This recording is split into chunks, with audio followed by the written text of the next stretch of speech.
नमस्कार। आज की इस वीडियो में हम बात करेंगे जॉन डन के लाइफ की और उनकी रचनाओं की, उनके वर्क्स की। तो सबसे पहले जॉन डन का आप बर्थ ईयर और डेथ ईयर ये दोनों नोट कर लीजिए, क्योंकि ये एग्ज़ाम में अक्सर पूछे जाते हैं। अच्छा, एक दो जगह उसका जो जन्म का ईयर है वो 1571 दे रखा है। तो वैसे ज़्यादातर जगहों पर 1572 दिया हुआ है। 3-4 किताबें मैंने देखी तो केवल एक किताब में ऐसा था कि 1571 दे रखा था। बाकी की सारी किताबों में 1572 ही दिया हुआ था। और उनकी मृत्यु का साल तो 1631 ही दिया हुआ है सभी जगह। अच्छा, ये मैंने क्योंकि यहाँ बुक में नहीं दे रखा था, इस किताब का नाम बाया थैनाटोस उनकी रचना है, प्रसिद्ध रचना है बाया थैनाटोस। तो वीडियो थोड़ी देर पॉज करके पहले इसको अपनी नोटबुक में नोट कर लीजिए। बाया थैनाटोस ये 1608 में उन्होंने लिखी थी, प्रसिद्ध रचना है, पूछा जा सकता है। तो 1 मिनट के लिए वीडियो पॉज करके ये नोट कर लीजिएगा। लाइफ और वर्क्स देखते हैं। John Donne is regarded, John Donne को माना जाता है एज द फोरमोस्ट मतलब होता है अग्रगामी, जो सबसे आगे आने वाला, सबसे पहले आने वाला, यानी शुरुआत करने वाला of the metaphysical poets. Metaphysical poets आप जानते हैं, एक ख़ास तरीके के पोइट्स हैं। इन पे अलग से मैं एक वीडियो बनाऊंगी कि मेटाफिजिकल पोइट्री क्या है, मेटाफिजिकल पोइट्स कौन हैं। तो मेटाफिजिकल पोइट्स में जो सबसे आगे है, अग्रदूत है, वो जॉन डन है। He was born in 1572 in Bread Street London. तो 1572 में ब्रैड स्ट्रीट लंदन में उसका जन्म हुआ। हिज फादर वॉज, उसके पिताजी थे, अ प्रॉस्परस, एक समृद्ध, आयरन मॉन्गर यानी लोहे का काम करने वाले। John Donne spent his childhood, John Donne ने अपना बचपन बिताया इन अनफॉर्चुनेट सराउंडिंग्स, दुर्भाग्य से भरी हुई परिस्थितियों में। हिज फैमिली सफर्ड, उसके परिवार ने कष्ट उठाया, फॉर ओबेइंग मीन्स बात मानने के लिए, the teachers of the Roman Catholic church, जो रोमन कैथोलिक चर्च के शिक्षक थे उनकी बात मानने के लिए, या फिर टीचर्स की जगह टीचिंग्स हो सकता है, उसकी शिक्षाओं की बात मानने के लिए। He could not get a degree, उसको डिग्री नहीं मिली फ्रॉम ऑक्सफोर्ड से, ड्यू टू हिज रिलीजन, उसके धर्म की वजह से। आफ्टर ट्रैवलिंग इन यूरोप में यात्रा करने के बाद, फॉर 3 ईयर्स 3 साल तक, ही बिकेम सेक्रेटरी, वो सेक्रेटरी बने टू लॉर्ड ईगर्टन के। He was dismissed from service, उनको अपने काम से डिसमिस कर दिया गया, अपनी सेवाओं से बर्खास्त कर दिया गया, इन 1602 1602 में। ऑन अकाउंट ऑफ, की वजह से, किसकी वजह से? हिज सीक्रेट मैरिज, जो उन्होंने चुपचाप शादी कर ली, टू हिज एम्प्लॉयर्स नीस, अपने एम्प्लॉयर यानी लॉर्ड ईगर्टन की नीस यानी कि भतीजी से। 1601 में उन्होंने शादी कर ली और 1602 में चुपचाप शादी की थी, तो 1601 में पता नहीं चला, 1602 में उनको बर्खास्त कर दिया गया। लेटर ही रिनाउंस्ड, बाद में उन्होंने छोड़ दिया कैथोलिसिज्म, कैथोलिक धर्म, एंड बिकेम एन एंग्लिकन, और एक एंग्लिकन बन गए, एंग्लिकन प्रीस्ट, अच्छा एंग्लिकन पुजारी बन गए, इन 1615 1615 में। इन 1621 1621 में ही वॉज अपॉइंटेड, उनको नियुक्त किया गया, डीन ऑफ सेंट पॉल्स का डीन नियुक्त किया गया। ही हेल्ड दिस पोजीशन, उन्होंने इस पद पर कार्य किया, अंटिल हिज डेथ, अपनी मृत्यु तक, इन 1631 यानी 1631 में। अब उनकी जो कुछ रचनाएं हैं उनको आपको नोट करना है। His best known works are, उनके सबसे ज़्यादा विख्यात रचनाएं हैं स्यूडो मार्टिर, तो इनको नोट कर लीजिए आप अपनी नोटबुक पर।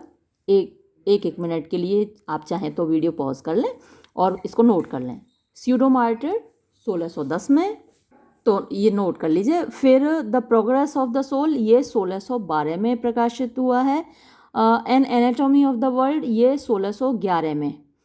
एंड एपिथैलेमियन, अच्छा इसकी डेट तो है मेरे पास नहीं है। His poetry falls into 3 divisions, उनकी जो कविताएं हैं उनके 3 भाग हैं। एमोरस यानी कि प्यार की कविताएं, प्रेम वाली कविताएं। मेटाफिजिकल एक कंसेप्ट है जिसको हिंदी में क्या बोलेंगे, फिजिकल भौतिक होता है, और मेटाफिजिकल यानी भौतिकता से जो ऊपर है, तो वो मेटाफिजिकल है, और सैटायरिकल यानी व्यंग्यात्मक। तो 3 तरह की उनकी कविताएं हैं। विद जॉन डन के साथ the Elizabethan poetry closes. Elizabethan poetry समाप्त होती है। आपको मालूम है क्वीन एलिजाबेथ की मृत्यु हुई थी 1603 में, तो एलिजाबेथन पोइट्री समाप्त हो गई। And the Caroline poetry begins. और एलिजाबेथ फर्स्ट की मृत्यु के बाद, जब उनकी मृत्यु हुई 1603 में, तो उनके बाद जो इंग्लैंड की गद्दी पर कौन बैठा? Charles first. तो चार्ल्स फर्स्ट के युग को क्या कहा जाता है? Caroline as. ये एजेस के नाम भी आपको याद रखने हैं। एलिजाबेथ जब तक गद्दी पर बैठी वो एलिजाबेथन पीरियड हुआ, और फिर एलिजाबेथ के बाद चार्ल्स फर्स्ट जब गद्दी पे बैठा तो वो कैरोलाइन एज कहलाता है। तो कैरोलाइन पोइट्री शुरू होती है ये जॉन डन के कार्यकाल में, जीवन काल में। His poetry is characterised. उनकी जो कविता है उसकी खासियत है क्या है? By much genuine poetic feeling. Genuine होती है वास्तविक, रियल। पोइटिक काव्यात्मक, फीलिंग माने भावनाएं उसमें भरी हुई हैं। हार्श मीटर्स, कठोर मीटर हैं उसमें। स्ट्रेंड मीन्स बहुत ज़्यादा खिंचे हुए। एंड विम्सिकल मीन्स सनक से भरे हुए। इमेजेस तस्वीरें हैं। एंड टर्न्स ऑफ स्पीच, और टर्न माने मोड़ हैं, ऑफ स्पीच माने कथन के, भाषा के। कॉल्ड कंसीट्स, जिनको कि कंसीट कहा जाता है। जैसे आपने मैं पढ़ाऊँगी, मैंने अभी तो प्रेजेंट इन एब्सेंस कविता पढ़ाई है जॉन डन की, और उसके अलावा एक और कविता पढ़ाई है। 2-3 कविताएं और मैं पढ़ाऊँगी, तो उसमें द फ्ली पढ़ाऊँगी। मुझे बहुत पसंद है वो कविता। तो उसमें एक कंसेप्ट है कि एक मक्खी ने कवि को काटा, फिर उसकी प्रेमिका को काटा, तो दोनों का खून उसके अंदर मिल गया, और वहाँ उस मक्खी के पेट के अंदर उन दोनों की शादी हो गई। तो ये एक कंसीट है। ऐसे जो इमेजरीज होती हैं उनको कंसीट कहा जाता है। हिज हिस्टोरिकल इम्पोर्टेंस, उनका जो ऐतिहासिक महत्व है, लाइज निहित है इन द फैक्ट, इस तथ्य में, दैट के ही इमिटेटेड, उन्होंने अनुकरण किया, the metaphysical school of poetry. तो कविता का जो मेटाफिजिकल स्कूल है उसका अनुकरण किया उन्होंने, तो खुद उसको बनाया, उसको आगे बढ़ाया। एंड पेव्ड द वे, और उन्होंने रास्ता तैयार किया, for new metaphysical school of poetry, जो नया मेटाफिजिकल स्कूल है कविता का, इनॉग्रेटेड, जिसको कि शुरू किया गया बाय टी.एस. इलियट के द्वारा। तो देखिए आपके सिलेबस में सेकंड सेमेस्टर में टी.एस. इलियट भी है और जॉन डन भी है। टी.एस. इलियट की कविता love song of J. Alfred Prufrock, ये मैं अभी पढ़ाऊंगी, और आप महसूस करेंगे कि वहाँ भी देखिए कितनी अच्छे तरीके की इमेजेस हैं, मेटाफिजिकल कंसीट्स वहाँ पर आपको दिखाई देंगे, लेकिन वो जॉन डन की इमेजेस से एकदम अलग होंगे।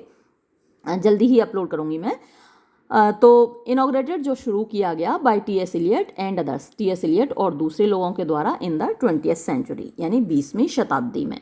ये एक दूसरी किताब है। मैं आपको चाहती हूँ कि ज़्यादा से ज़्यादा आपको मैटर मिल जाए, जिससे कहीं कोई क्वेश्चन अलग से आए तो आप उसको अटैम्प्ट कर सकें। तो कुछ फैक्ट्स ऐसे हैं जो उस बुक में नहीं दे रखे, इसमें दे रखे हैं, तो एक बार इसमें से भी देख लेते हैं। तो ये बर्थ वाला फैक्ट तो सेम है कि लंदन में 1572 में उनका जन्म हुआ। He was regarded as the foremost of the metaphysical poets, ये फैक्ट भी सेम है। हिज फादर जॉन डन, अच्छा ये वाला फैक्ट उसमें नहीं दे रखा था, ये चीज़ आप नोट कीजिए कि जॉन डन के फादर का नाम भी जॉन डन था, है ना, ये आपको याद रखना है। Was a prosperous trader of hardware in London, ये तो आप पहले ही देख चुके हैं। अनफॉर्चुनेटली डन्स फादर डाइड इन 1576, तो 1576 में उनके पिता की मृत्यु हो गई। ये उधर बुक में नहीं दे रखा था। तो ये आपको याद रखना है कि मतलब 1572 में वो पैदा हुए हैं और 76 में पिता की मृत्यु हो गई, यानी कि 4 साल की एज में ही पिता की मृत्यु हो गई। Donne's mother Elizabeth was the daughter of John Heywood the great dramatist, तो वो जॉन हेवुड की पुत्री थी। और the mother looked after the children and cared for their education. Donne entered at Hart Hall University of Oxford at the age of 11। तो अभी हमने बात की थी कि यूनिवर्सिटी ऑफ ऑक्सफोर्ड यूनिवर्सिटी में उन्होंने पढ़ाई की, लेकिन डिग्री नहीं मिली क्योंकि वो रोमन कैथोलिक थे और वहाँ जो डिग्री मिलती है उसकी एक शर्त होती है कि ओथ ऑफ सुप्रीमेसी लेनी होती है, और रोमन कैथोलिक्स वो ओथ नहीं ले सकते, तो इस वजह से जॉन डन को डिग्री नहीं मिली। ओथ ऑफ सुप्रीमेसी याद रखिएगा। He studied law at Thavies Inn and Lincoln's, है ना, 1591 में और 1592 में उन्होंने थेविज़न और लिंकन्स इनमें पढ़ाई की। यहाँ पर लॉ की पढ़ाई की जाती है, कानून की पढ़ाई की जाती है। But at heart Donne was more a poet than a lawyer, तो वो दिल से कवि थे बजाय लॉयर होने के, यानी कि वकील होने के। His poems were very popular, उनकी कविताएं बहुत लोकप्रिय थी इन प्राइवेट सर्कुलेशन। तो उस वक्त क्योंकि जो पब्लिकेशन था इतना ज़्यादा तो था नहीं, जैसे आजकल कहीं भी पब्लिश हो जाती हैं, आजकल तो मोबाइल पे फेसबुक पे यहीं पब्लिश हो जाती हैं कविताएं, लेकिन यहाँ जो उनकी कविताएं थी वो प्राइवेट सर्कुलेशन में चलती थी, यानी एक दोस्त को पढ़ाई, उसने दूसरे दोस्त को पढ़ाई, in form of the manuscript, यानी हस्तलिपि के रूप में हाथ से लिखी हुई उनकी कविताएं सर्कुलेट होती रहती थी। इन 1601 डन बिकेम MP फॉर ब्रेकली, ये आपको नोट करना है, ये उस किताब में नहीं दे रखा था फैक्ट।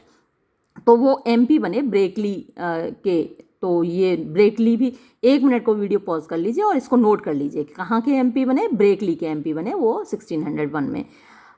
एक दो किताब में 1602 भी दे रखा है, और विकीपीडिया पर भी 1602 दे रखा है, तो आप ये चीज़ नोट कर लीजिए, क्योंकि भाई मैं इस तरीके से आपको क्लेम नहीं कर सकती, क्योंकि जब ऑप्शन आएगा तो मेरे हिसाब से या तो 1601 ही आएगा या 1602 आएगा। तो अब विकीपीडिया पर 1602 दे रखा है, तो आप उसको भी नोट कर लीजिए।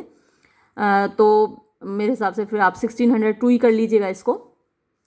डन बिकेम MP फॉर ब्रेकली, ब्रेकली जगह के MP बने थे, ये आप ज़रूर नोट कर लीजिए, क्योंकि मोस्ट प्रोबेबली जो सवाल आएगा ये आएगा कि वो कहाँ के MP बने थे।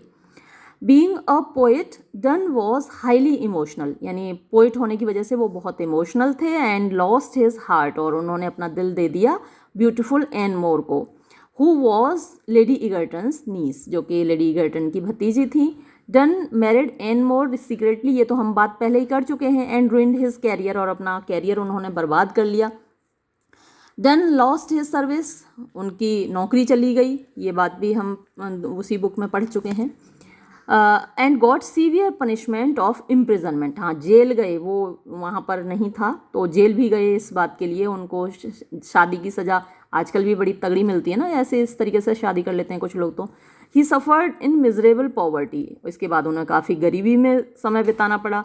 It took the long period of 8 years, यानी 8 साल का लंबा समय लगा। व्हेन देयर वॉज रिकन्सिलिएशन, जबकि समझौता हो गया between done and his father in law, done और उनके ससुर जी के बीच में। And done restored his prosperity, और वापस डन फिर से प्रॉस्परस हो गए, समृद्ध हो गए, रिच हो गए। He died in London on March 31, 1631, तो 31 मार्च 1631 को उनकी मृत्यु हुई। He is remembered for contribution to metaphysical poetry, और मेटाफिजिकल पोइट्री में अपने कंट्रीब्यूशन के लिए, अपने योगदान के लिए उनको याद किया जाता है। और कि हाँ योगदान दिया उन्होंने लव सोनेट्स, यानी प्यार की सोनेट्स लिखी हैं उन्होंने, एंड बुक्स, और कुछ किताबें लिखी हैं like divine poems 1607, funeral elegy 1610 में, और एक किताब का और नाम आप नोट कर लीजिए, थोड़ा सा पॉज कर लीजिए यहीं पर वीडियो और फिर नोट कर लीजिए, devotion upon emergent, EMERGENT, devotion upon emergent occasions, OCCASSIONS, और ये प्रकाशित हुई 1624 में। तो इतना आप नोट कर लीजिए, जहाँ जहाँ मैंने आपको कहा है नोट करने के लिए, उनका डेट ऑफ बर्थ यानी जन्म की साल वो भी मैंने आपको बताया, वहाँ भी बड़ा कन्फ्यूज़न है। विकीपीडिया पर भी 1571 और 72 दोनों दे रखे हैं कि या तो वो 1571 में पैदा हुए या 72 में पैदा हुए, लेकिन ज़्यादातर किताबों में जब मैंने देखा, कई किताबें मैंने पढ़ी इसके लिए, तो सभी जगह 1572 ही दे रखा था। तो उनका जन्म का साल 1572 और मृत्यु का साल तो निश्चित है 1631, तो ये ज़रूर नोट कर लीजिएगा। तो ये तो थी परिचय उनके जीवन का और उनके रचनाओं का। उनकी 2 पोइम्स मैंने अपलोड की हुई हैं। एक तो यही प्रेजेंट इन एब्सेंस, इस पर 2 वीडियो, एक हिंदी में और एक इंग्लिश में। एक पोइम मैंने अपलोड की हुई है द कैननाइजेशन। और अभी मुझे वैलेडिक्शन कई जगह प्रेस्क्राइब्ड है, सेकंड सेमेस्टर में ही है, और वैलेडिक्शन फॉरबिडिंग मॉर्निंग वो भी अपलोड करूँगी, द फ्ली भी अपलोड करूँगी अब जैसे ही मुझे समय मिलता है। ये वीडियो मैं यहीं समाप्त करूँगी। धन्यवाद।